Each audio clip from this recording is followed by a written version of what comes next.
एकूण या पूर्ण मुंबईची जर जमीन पकडली तर ते 34,000 एकर आहे अध्यक्ष महोदय। एकट्या गोदरेजवर अध्यक्ष महोदय 3,400 एकर जमीन आहे अध्यक्ष महोदय। एकट्या गोदरेजवर कुठून मिळवली, कशी कमावली, ईस्ट इंडिया कंपनीने कधी यांना दिली अध्यक्ष महोदय, याचे सगळे पुरावे अध्यक्ष महोदय, त्याचे प्रत्येक पुरावे आम्ही तुमच्या समोर ठेवतो अध्यक्ष महोदय। एफी दिनशा ट्रस्ट याच्याकडे 683 एकर जमीन आहे। जिजाबाई आर्देश ट्रस्ट 508 एकर जमीन आहे अध्यक्ष महोदय। यार वाडिया याच्याजवळ 300 एकर जमीन आहे, 61 एकर जमीन आहे अध्यक्ष महोदय।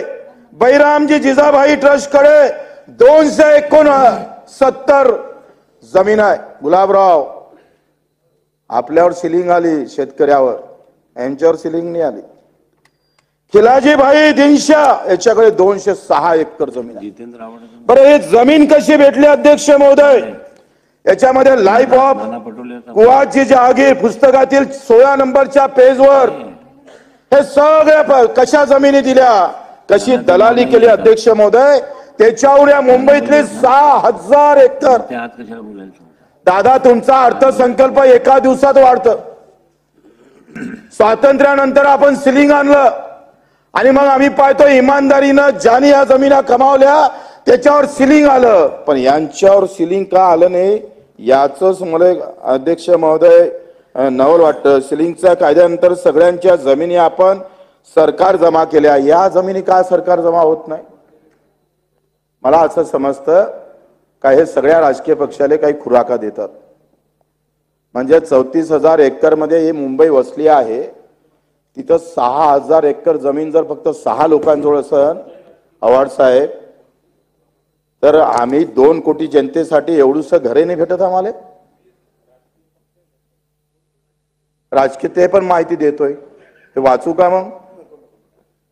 अध्यक्ष महोदय फॉरगेट आमचा कमिशनर होता मुंबईचा, त्यानं दोघांना तोफी समोर आणून उडून टाकलं होतं आणि त्यानं स्वतः लिहिलेलं आहे।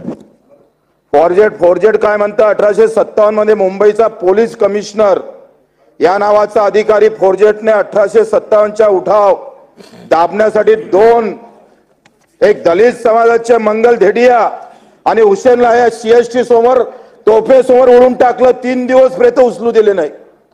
आणि या फॉरजेटला या 6 जणांना एकत्रित होऊन 1500 पाऊंड फॉरजेटला पैसे दिले, त्यावेळेस पाऊंड दिले 1500। हे मी नाही म्हणत, फॉरजेटनं लिहून ठेवलेलं आहे।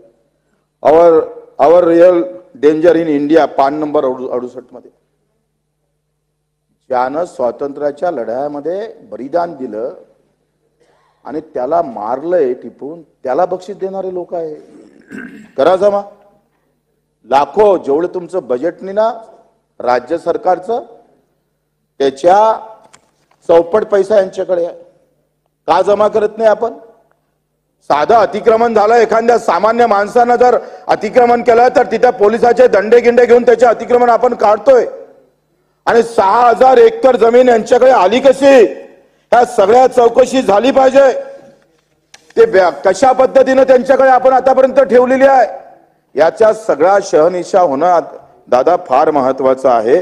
कारण आम्ही पाहतोय का आमच्या इकडे विनोबा भावेनं चळवळ चालवली आणि त्यावेळेस आपण बऱ्याच जमिनी आपण दान दिल्या, ज्याच्याकडे 100 एकर होती त्यांना पुन्हा भूमिहीन लोकांकडे आपण ह्या जमिनी दिल्या। मला वाटतं यावर सुद्धा फार लक्ष घालणं अध्यक्ष महोदय फार महत्वाचं आहे। या सगळ्या गोष्टी लागण तर मी शासनाला देतो, पण आपण 2 मिनिट 3 मिनिट झालं नाही, आपण पाहतोय का या ईस्ट इंडिया कंपनीने त्याची दलाली, त्याचं स्वामित्व म्हणून या सगळ्या अध्यक्ष महोदय या जमिनी यांच्याजवळ आलेल्या आहे। गोदरेजजवळ 3,000 एकरच्या जमिनीमध्ये अर्ध्या जमिनीमध्ये काहीच काम सुरू नाही, ते काढले पाहिजे बाहेर। कशा आल्या त्यांच्याकडे? मेहनतीनं आल्या का? सगळा अफूचा धंदा करायचे।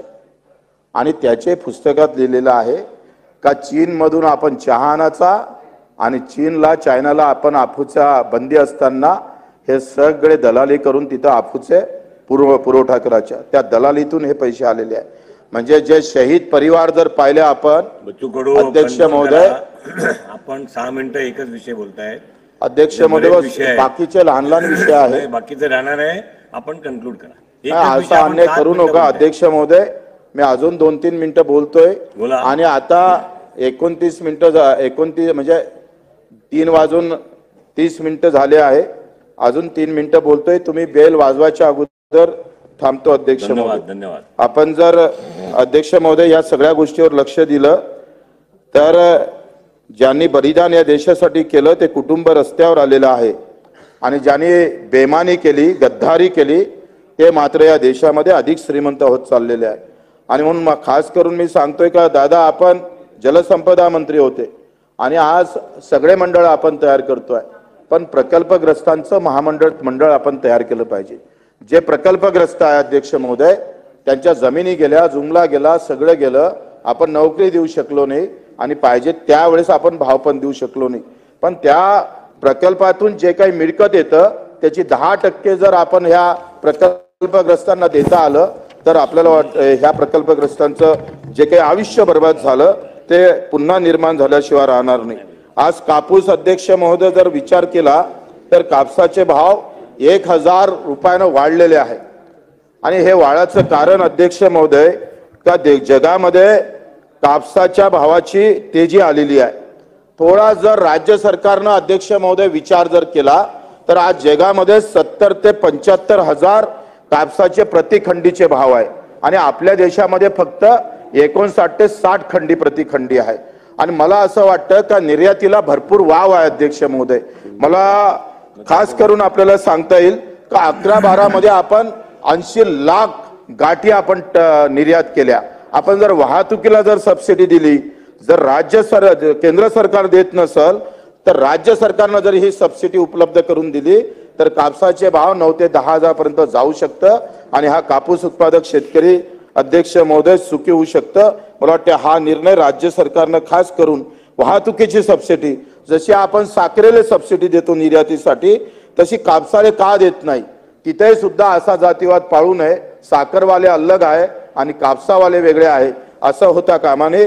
अध्यक्ष महोदय, आपण पाहतोय का आताच राजेशजी टोपेनं सांगितलं का MREGचे पैसे का भेटत नाही वेळेवर, मजुराचे पैसे 2-2 महिने भेटत नाही. अध्यक्ष महोदय, तुम्ही या सगळ्या गोष्टीतून आले आहे. आमचे पगार वेळेवर होतं, त्या कलेक्टरचे पगार वेळेवर होत आहे, इथं सगळ्यांचे पगार वेळेवर होते, पण दिव्यांगांचा पगार वेळेवर होत नाही. MREGचे पैसे वेळेवर 24 तासात मजुरी दिली पाहिजे. अरे आपण पाहतोय का जुन्यापेक्षाही जुन्या पद्धत महिन्यात सालानं लोक राहायचे, सालानं पैसे भेटायचे आणि आपलं सरकार एवढं. दादा, तुम्ही वित्त मंत्री असताना सुद्धा जर असं होत असेल आणि जो मजुरी त्याला मेहनत करून जर रोज 24 तासात पैसे सोडा, 3-3 महिने झाले पैसे भेटत नाही त्या मजुराला, कसा सण करणार आहे. आदिवासी लोक सगळ्यात जास्त धुलीवंदन होळीचा सण चांगला करतोय. आता 25 मार्चला त्यांचे धुलीवंदन आहे आणि हे सगळे मजूर करणारे लोक आहे, म्हणून त्याला ते पैसे लगेच गेले पाहिजे. केंद्र सरकार जेव्हा पैसे देईन तेव्हा देईल, पण राज्यानं आपल्या तिजोरीतून द्यावं. केंद्रानं तिकून आपण नंतर आल्यावर ते वळते करून घ्यावं. अध्यक्ष महोदय, आपण अध्यक्ष महोदय एक शेवटचा जागी केला होता ते म्हणाले मी अध्यक्ष महोदय संत्रा असं आहे, त्यांचा जागी तुमचं नाव दिलं होतं, ते म्हणतात मी बोलतोय. अध्यक्ष महोदय, यादी आली आहे, बोला दादा बोला. अध्यक्ष महोदय, माझा पॉइंट माझा वाचा आहे ना, एकच मिनिट, मग तुम्ही सगळं करा.